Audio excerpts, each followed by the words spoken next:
คนเคียงข้างคอยอายคอยทางจนสิเป็นบ้าน้องไปอยู่ไสคอยอายนี่นั่งคอยทางผู้เป่าสวนยางคอยทางคือมิตรดีเจ้าลืมหมดแล้วลืมคำสัญญาเคยมีส่วนยางที่นี้ยังคอยน้องอยู่เด้อนาบ่ฮักอย่าเว้า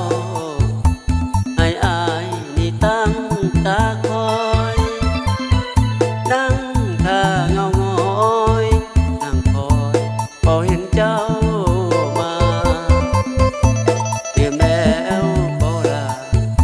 สัญญาอยู่ที่สุดยาปล่อยให้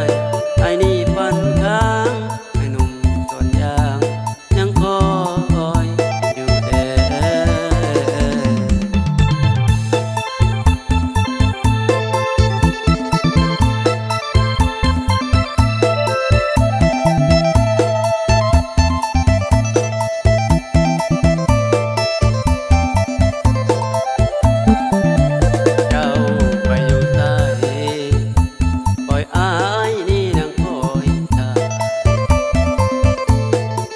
สวนยาง